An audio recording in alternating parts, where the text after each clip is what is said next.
All right, now we're going to talk to Jonathan Tasini. He ran against Hillary Clinton in the 2006 Senate primaries in New York, and he's author of a new book called The Audacity of Greed. Jonathan, welcome to the Young Turks. Hey, it's a pleasure to be here. Thanks for coming on. We appreciate it. So tell us about the book. Whose greed are we talking about, and what kind of audacity do we have?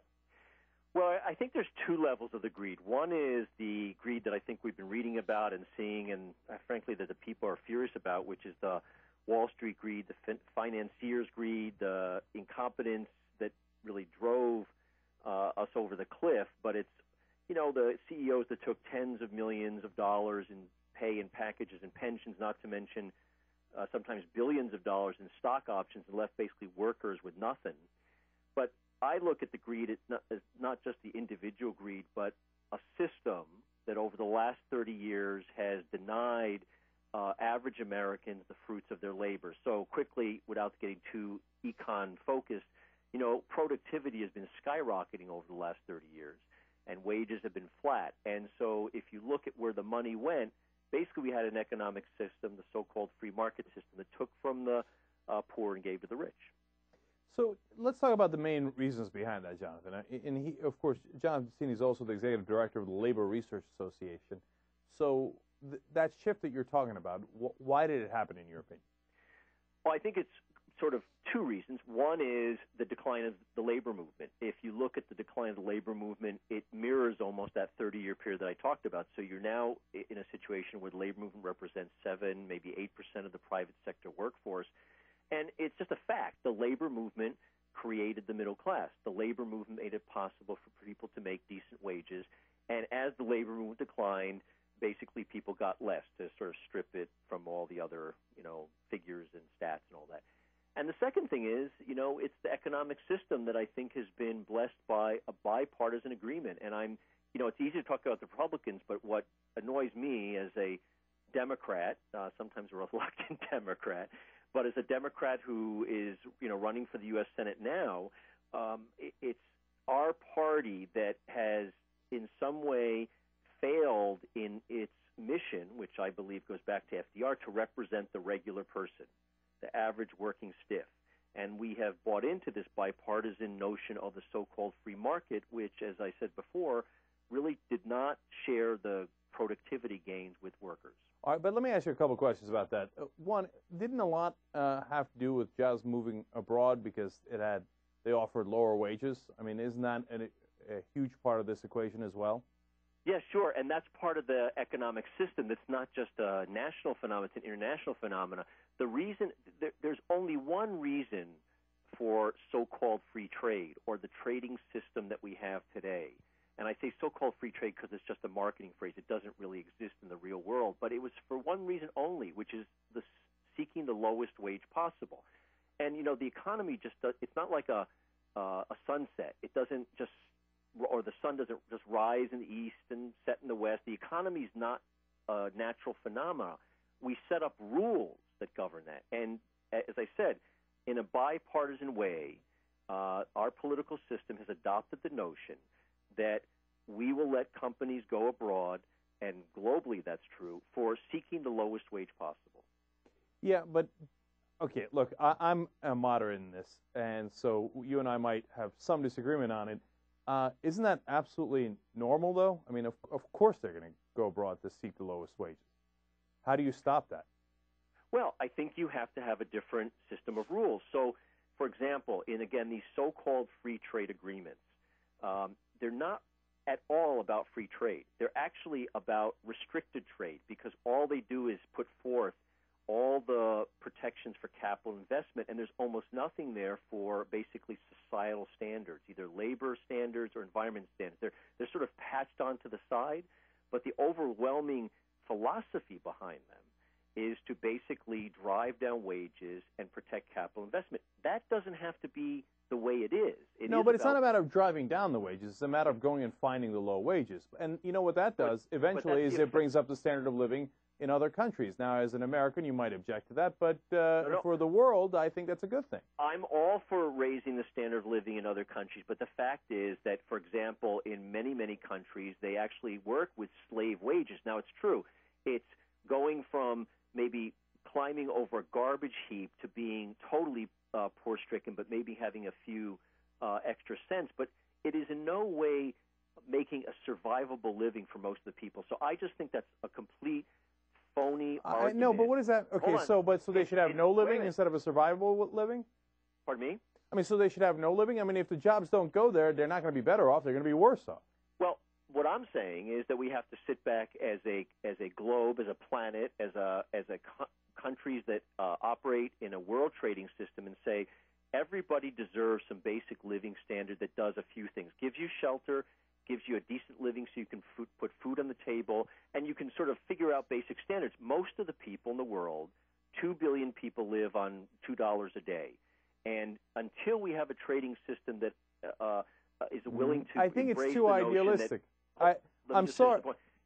A trading system that is willing to embrace real living standards, then the rest is not. No, but that's crazy. Look, Jonathan. Why is that crazy? Because what are you going to do? You're going to go to a country that's incredibly poor and say to them, no, you have to have all of a sudden real living standards, and you have to have X, Y, and Z, and I'm not going to move the jobs there until you have that. Well, that doesn't make any sense. But they're not paying those people wages that they can really live off of or build an economy off of. They're paying them slave labor. It's exploitation. Okay, but so it's the egg and the chicken problem. I mean, so you say I'm not going to give you any jobs until you improve your standard of living? How does that make sense? Here's what I'm saying. Right now we have a trading system that is based on pushing down wages and driving people and seeking out the lowest wage. And that doesn't have to be so. Now, that's been set up by the World Trade Organization and a whole bunch of countries that negotiate this stuff without the input of what I call civil society. You can create a different system that says if you go around the world, if you go to X country, there's a basic standard. I'm not saying they're going to have the exact same amount of money as someone here because there is a different standard of living, but you have to have a basic standard. What I said before, you have to be willing to pay people enough to have shelter, to have basic food, and you want all the countries to pass that? You want China to redo their whole system of government and well, understand this. Well, yes, the answer and is guarantee all those rights to their people? That's not going to happen. Well, it's not going to happen because we allow it to happen that way. This isn't a No, but then you're going to stop all trade. If you say, hey, China, change your whole system of government, otherwise we won't trade with you, then you'll get into a giant trade war. Well, again, China needs markets. It can't operate in closed borders. So, in fact, China does. Let's be clear. China does not have a free trade system.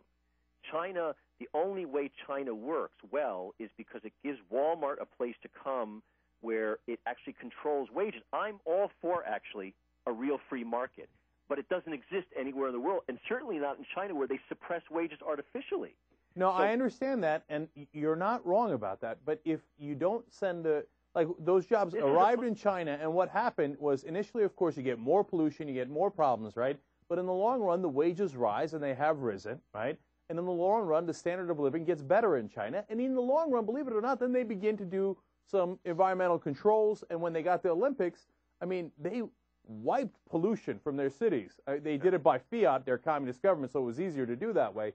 But it led to improvements.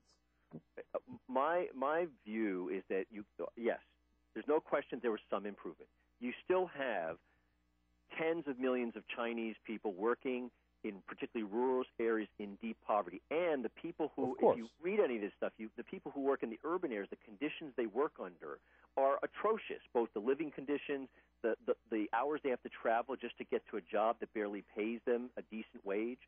So if you're saying did they rise out of total poverty to something slightly above, for some people, yes. This is a political... And that's how we make progress. That's realism. But no. See, okay, I respectfully disagree. This is not an economic issue. It's a political issue. And so if we have the will, and I'm not suggesting this is easy. Right now we have a system that, again, is blessed here in this country by a bipartisan agreement. It's agreed to around the world, mostly prosecuted by the elites, not supported by 95% of the people. It is about politics, so I'm not disagreeing with you if your point is that it's politically very difficult to change. You're absolutely right about that. No. I'm talking about realistically, that's how you improve people's standard of living. You do it incrementally. You do it in a rough way. You do it in a way that we're not comfortable with.